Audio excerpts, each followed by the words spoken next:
Drahí bratia a sestry, dnes sa nebo raduje, teší sa, dnes cirkev sa teší od radosti a nebo sa dotýka zeme. Zem sa kláňa a vyzdvihuje pohľad k nebu, pretože celá zem sa teší, slávi a ďakuje Bohu za ľudí, ktorí žili svete, ľudia, ktorí boli slabými hriešnikmi, ale napriek tomu nevzdali to so svetosťou. Ľudia, ktorí po každý raz, keď padli, znovu vstali. A preto všetkých ich dnes oslavujeme, slávime všetkých svätých, slávime všetkých tých, ktorí hľadia na Božiu tvár. Pretože všetci tí, ktorí hľadia na Božiu tvár, sú svätí. Bez ohľadu na to, či ich cirkev vyhlásila za svätých alebo nie. Mnohí medzi nimi sú aj naši zosnulí, ktorých sme dnes navštívili a obišli ich hroby, ktorí vo svojom živote plnili Božiu vôľu. K tomu sa snažili a oni sú svätí, pretože hľadia na Božiu tvár. Ja sa tu trošku vrátim do starých čias. My všetci v Hercegovine viac menej vieme, ako žili naši starí, čím všetkým prešli vo svojom živote. A tu poviem o našich starých v Hercegovine. Toto hovorím z toho, čo som počul ako dieťa od svojich starých mám a starších ľudí. Vieme, že nakoľko naši starí trpeli a pracovali, dreli, aby vedeli nasytiť svoju rodinu. Vieme, že bolo ťažkých dní a boli dní, keď hlad klopal na dvere. V jednej osmoročlennej rodine otec, matka a 6 detí. Čas druhej svetovej vojny. Otec odišiel do vojny. Matka zostala sama s deťmi. V 1945 roku otec bol zranený a išiel do lágra, kde prežil rôzne mučenia a nakoniec z tých múk a zranený zomrel. Matka zostala doma so svojimi deťmi. V dome len jedno vrece múky. Partizáni prichádzajú a zobrali aj to vrece múky, pretože, ako povedali, potrebuje to vojsko. Matka zostala bez toho najcennejšieho, aby mohli prežiť. A to je tá múka. Matka vykročila, priniesla trochu jedla domu, išla z domu do domu a pracovala ako robotník za malý kúsok chleba. A takto pracovala niekoľko týždňov, pokiaľ neboli vyčerpaní od hladu. Matka zomiera koncom roku 1945. Zostalo 6 detí v nasledujúcom poradí. Rok a pol, 3 roky, 5 rokov, 8, 10 a 14 rokov. Čoskoro potom zomrelo aj dieťatko, ktoré malo rok a pol. Najstaršie 14-ročné dieťa vzalo povinnosť za otca a matku. So svojimi bratmi a sestrami sa snažili prežiť v ťažkých prácach na poli a okolo stát. Deti pomaličky rástli a pomaličky vykročili svojou cestou. Najstaršie dieťa, ktoré malo 14 rokov, bolo dievča. Keď doplnila 22 rokov, vydala sa. Jej muž odišiel do Nemecka za chlebom, ale po niekoľkých rokoch jej muž tragicky zomrel tam, kde pracoval v Nemecku. Ona zostala sama s 5 deťmi. Keď som toto všetko počul, čo mi tá starenka povedala, rozprávala, spýtal som sa, ako to všetko mohla prežiť. A ona mi povedala, môj Boh a moja Panna Mária vždy boli so mnou. Táto žena zomrela ako 93-ročná a za ňou zostalo 5 detí, 25 vnukov, 36 pravnukov a 4 vnúčatá. A táto žena, mnohé jej podobné a iní, nie sú svätí, ktorých by sme dnes slávili, pretože tá sveta je tá, ktorá hľadí na Božiu tvár, ktorá to nikdy nevzdala. Akokoľvek a koľkokrát padla, znovu vstala a išla ďalej. Koľko je ešte takýchto rodín a bolo v našej Bosne a Hercegovine, ktorí mali rovnaký životný príbeh, svoj kríž niesli až do konca. A koľko je dnes takýchto svätých ľudí, ktorí ležia v našich hroboch, v našom štáte a možno sú členmi našej rodiny. Mnohí naši starí na týchto priestoroch preliali svoju krv pre Boha, pre vieru a pre svoj ľud. Ťažké bolo v Hercegovine nájsť kúsok zeme, ktorý by nebol presiaknutý krvou. Ťažko nájsť kameň, ktorý by nebol poliatý krvou. A preto nie, že budú, ale oni sú svätí, ktorých dnes oslavujeme. To sú svätí, tí naši starší, starienky, starí, ktorí to nikdy nevzdávali. A preto svätým sa môže stať len ten, kto to nevzdá nikdy. Ak budeme bojovať až do konca, ak tak ako Ježiš aj my svoje kríže budeme niesť až do konca. Ale pozrime sa dnes, pozrime sa trošku na rozdiel toho času a dnešného času a uvidíme, že je tam veľký rozdiel. My, Bohu vďaka, máme všetko dnes. Naši starí boli otvorení pre druhých. Bolo veľa lásky, úcty a vďačnosti. Boli oveľa spoločenskejší. Ľudia sa priatelili, veselili a pravidelne sa k Bohu modlili. A keď bolo počuť zvony na poludnie, práca sa zastavila a pozdravili Pannu Máriu. V nedeľu sa uctieval Boh a slávil. A preto boli požehnaní a svätejší. A dnešná otázka je, či budú dnes svätí. My dnes máme všetko, aj peniaze, aj domy, aj autá, aj ošatenia, veľa vecí, ale nebolo nikdy viac nenávisti, žiarlivosti, zatrpknutosti, lakomosti, chamtivosti. Preto je menej požehnania.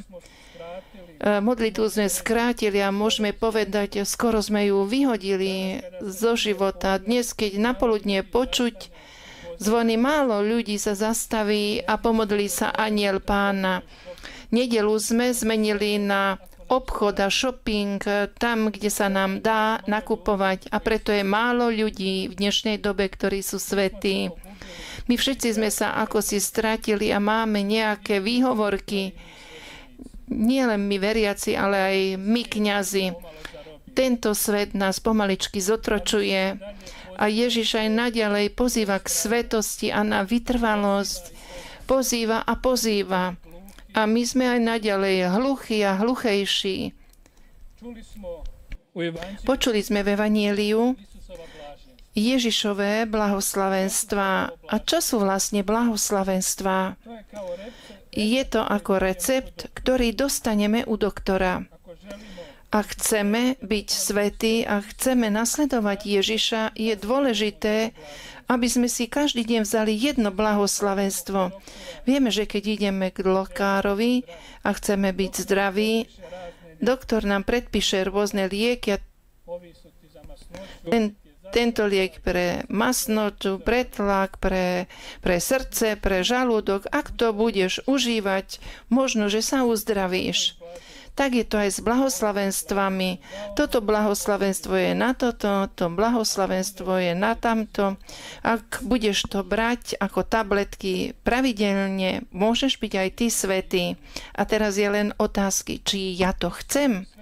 Ježiš nám dal všetko pripravil. dal nám na tácky, len nech sa páči, na nás je, či si vezmeme. Tu sa dotknem niektorých blahoslavenstiev, aby som priblížil to, že Ježiš nič neskomplikoval tým, že nám dal blahoslavenstva. Hovorí, blahoslavení, chudobní duchom, lebo ich je nebeské kráľovstvo. To znamená, blahoslavení tí ľudia, ktorí si nemyslia, že sú bohmi, ale ktorí si myslia, že bez Boha nemôžu nič. My dnes máme svojich bohov a preto nám Ježiš dáva tieto blahoslavenstva a našimi bohmi sú peniaze, sláva, autá, domy a mnoho iných vecí. Ale nie je hriech, že my to máme a vlastníme. Hriech je to, že častokrát tieto veci sú pred Bohom, ponad Boha. Pretože mnohokrát povieme, Boh mi je nadovšetko, ale v skutkoch sa ukáže, že je to úplne opačne. Blahoslavení tí ľudia, ktorí sú blázniví podľa Božej logiky, pretože dnešný svet hovorí, vezmi všetko, čo môžeš. A Ježiš ti hovorí, daj všetko, čo môžeš. Svet ti hovorí, buď hlavný, a Ježiš ti hovorí, buď pokorný. Svet ti hovorí, vynajdi sa, a Ježiš ti hovorí, buď spravodlivý. Svet ti hovorí, odpusť len vtedy, keď sa ti to oplatí, ak z toho budeš niečo mať. A Ježiš hovorí, odpusť, pretože ja som tebe odpustil a ty si môj. Blažení, hladní a smední po spravodlivosti, pretože oni budú nasýtení. A dnes toľko nespravodlivosti, neúcty, klamstva a zlodejčiny. Mnohí mlčia, pretože je ľahšie, než by mali vstať a povedať. Ľahšie pozerať na dno, do zeme a robiť sa, že nič nevidíme. Ale to nie je úctyhodné. Bojíme sa povedať tým, ktorí neúctivo pracujú.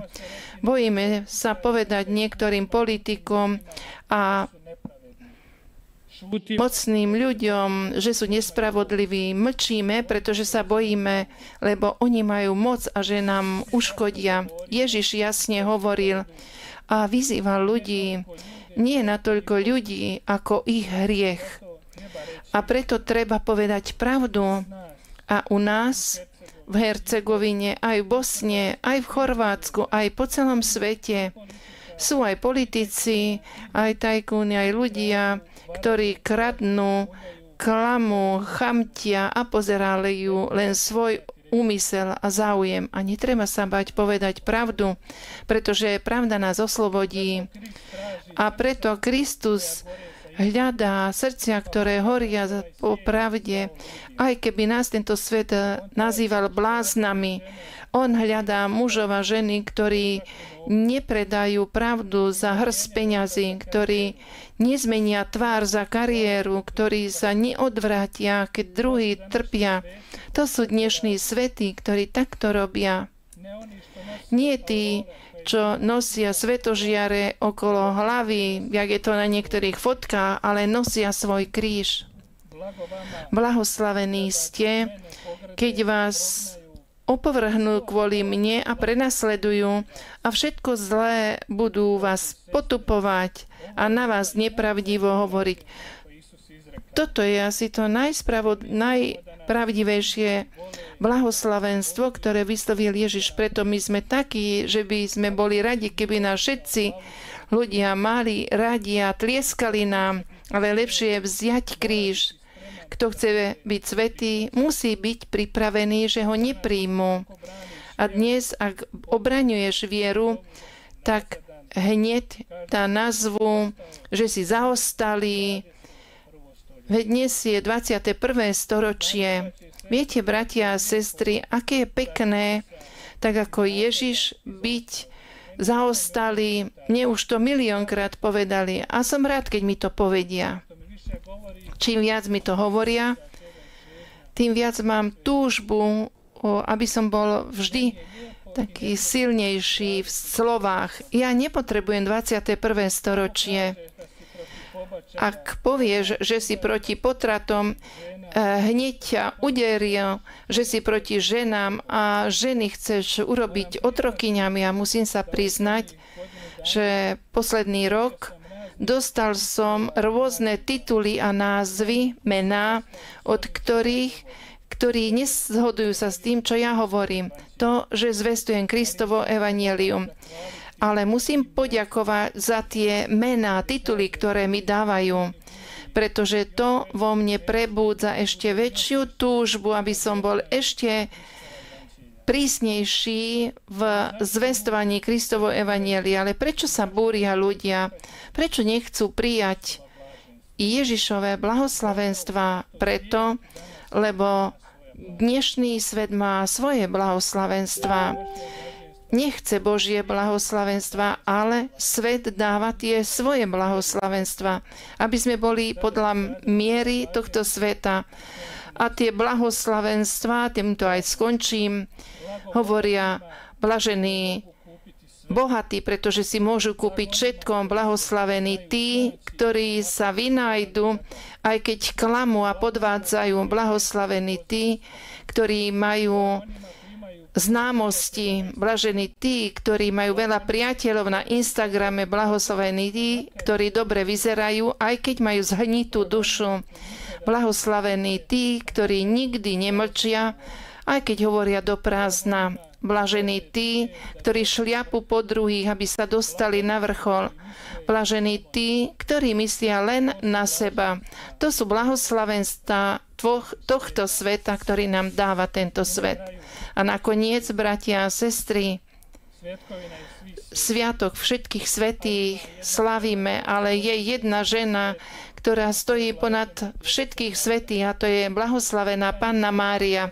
Ona nemala bohatstvo, nemala moc, nemala luxus, ale mala Boha vo svojom srdci a preto sa stala kráľovnou neba i zeme.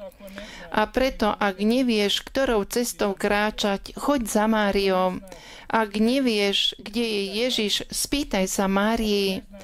Ak nevieš, ako byť svätý, uč sa to od Márii. Pretože kto kráča s Máriou, nejde do prázdnoty. Kto sa s ňou modlí, nestráca cestu. Kto ju miluje, neutopí sa a nepadne do temnoty nikdy. Amen. Nech je pochválený Ježiš a Mária. A teraz staneme a vyznajme svoju vieru, ako nám ju odovzdali svätí otcovia. Verím v jedného Boha,